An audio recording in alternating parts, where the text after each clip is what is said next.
We start with a point. Like the point we know from geometry, it has no size, no dimension. It's just an imaginary idea that indicates a position in a system. A second point, then, can be used to indicate a different position.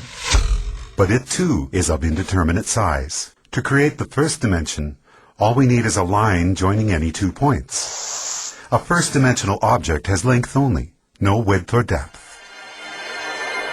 If we now take our first-dimensional line and draw a second line crossing the first, we've entered the second dimension. The object we're representing now has a length and a width, but no depth. To help us with imagining the higher dimensions, we're going to represent our second-dimensional object as being created using a second line, which branches off from the first. Now let's imagine a race of 2-dimensional creatures called flatlanders. What would it be like to be a flatlander living in their 2-dimensional world? A 2-dimensional creature would have only length and width, as if they were the royalty on an impossibly flat playing card. Picture this. A flatlander couldn't possibly have a digestive tract because the pipe from their mouth to their bottom would divide them into 2 pieces.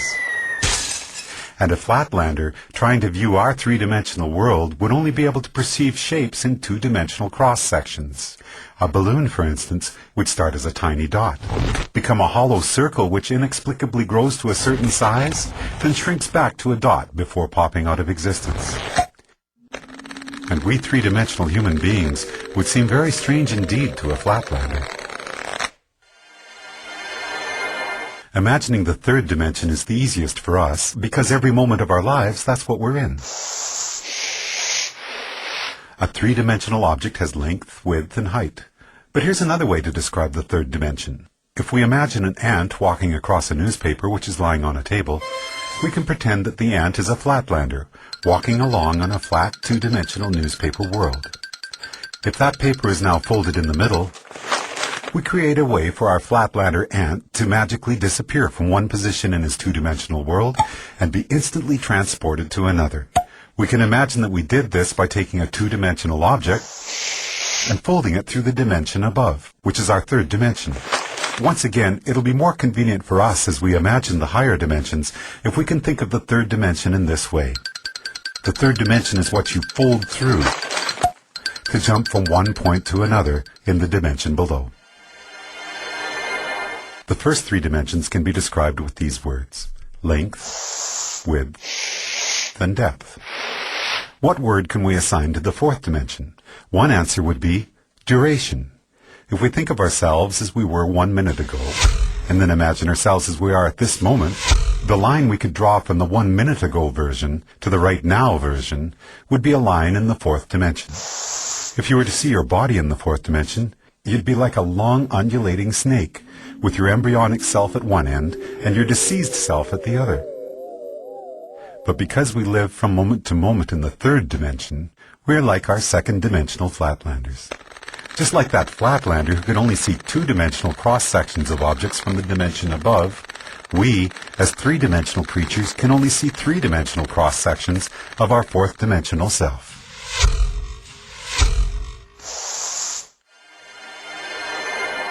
One of the most intriguing aspects of there being one dimension stacked on another is that down here in the dimensions below we can be unaware of our motion in the dimensions above.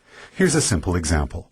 If we make a Mobius strip, take a long strip of paper, add one twist to it and tape the ends together, and draw a line down the length of it, our line will eventually be on both sides of the paper before it meets back with itself. It appears, somewhat amazingly, that the strip has only one side, so it must be a representation of a 2-dimensional object. And this means that a 2-dimensional flatlander, traveling down the line we just drew, would end up back where they started without ever feeling like they had left the second dimension. In reality, they would be looping and twisting in the third dimension, even though to them it felt like they were traveling in a straight line. The fourth dimension, time, feels like a straight line to us, moving from the past to the future. But that straight line in the fourth dimension is, like the Mobius strip, actually twisting and turning in the dimension above. So the long undulating snake that is us will feel like it is moving in a straight line in the fourth dimension, but there will actually be, in the fifth dimension, a multitude of paths that we could branch to at any given moment. Those branches will be influenced by our own choice, chance, and the actions of others. Quantum physics tells us that the subatomic particles that make up our world are collapsed from waves of probabilities simply by the act of observation. In the picture we are drawing for ourselves here, we can now start to see how each of us are collapsing the indeterminate wave of probable futures contained in the fifth dimension into the fourth dimensional line that we are experiencing as time.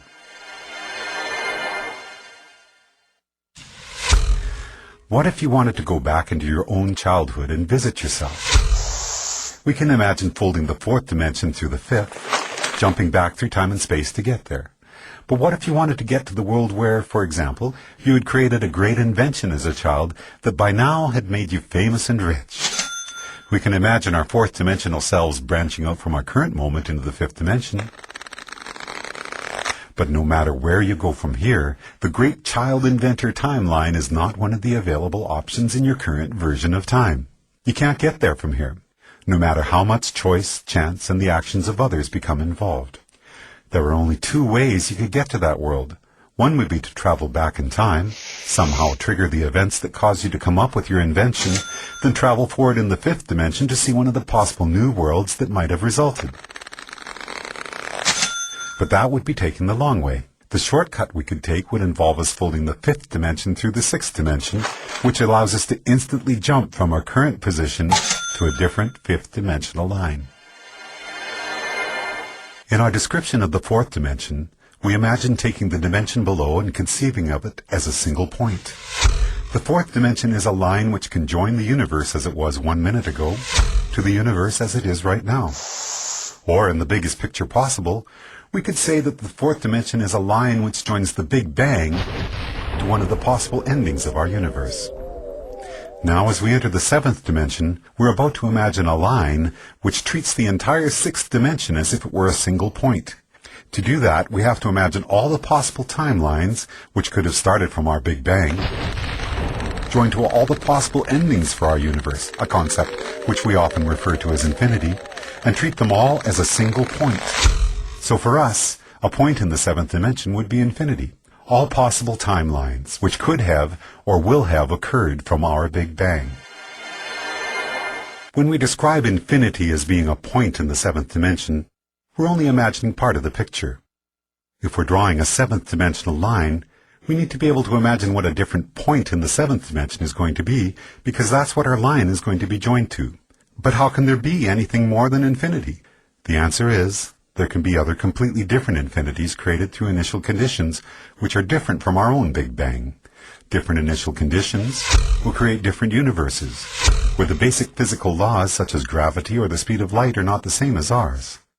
And the resulting branching timelines from that universe's beginning to all its possible endings will create an infinity which is completely separate from the one which is associated with our own universe. So the line we draw in the seventh dimension will join one of those infinities to another. And as boggling as the magnitude of what we're exploring here might be, if we were to branch off from that seventh dimensional line to draw a line to yet another infinity, we'd then be entering the eighth dimension. As we've explored already, we can jump from one point in any dimension to another simply by folding it through the dimension above. If our ant on the newspaper were a two-dimensional flatlander, then folding his two-dimensional world through the third dimension would allow him to magically disappear from one location and appear in a different one. As we're now imagining the ninth dimension, the same rules would apply. If we were to be able to instantaneously jump from one eighth dimensional line to another, it would be because we're able to fold through the ninth dimension. Before we discuss the first dimension, we could say that we first started out with dimension 0, which is the geometrical concept of the point. A point indicates a location in a system, and each point is of indeterminate size. The first dimension then takes two of these points and joins them with a line. When we imagined the fourth dimension, it was as if we were treating the entirety of three-dimensional space in a particular state as a single point, and drawing a fourth-dimensional line to another point, representing space as it is in a different state. We often refer to the line we have just drawn as time. Then, in the seventh dimension, we treated all of the possible timelines which could be generated from our Big Bang as if this were a single point, and imagined drawing a line to a point representing all the possible timelines for a completely different universe. Now, as we enter the 10th dimension, we have to imagine all the possible branches for all the possible timelines of all the possible universes and treat that as a single point in the 10th dimension. So far, so good. But this is where we hit a roadblock. If we're going to imagine the 10th dimension as continuing the cycle and being a line, then we're going to have to imagine a different point that we can draw that line to. But there's no place left to go. By the time we have imagined all possible timelines for all possible universes as being a single point in the 10th dimension, it appears that our journey is done.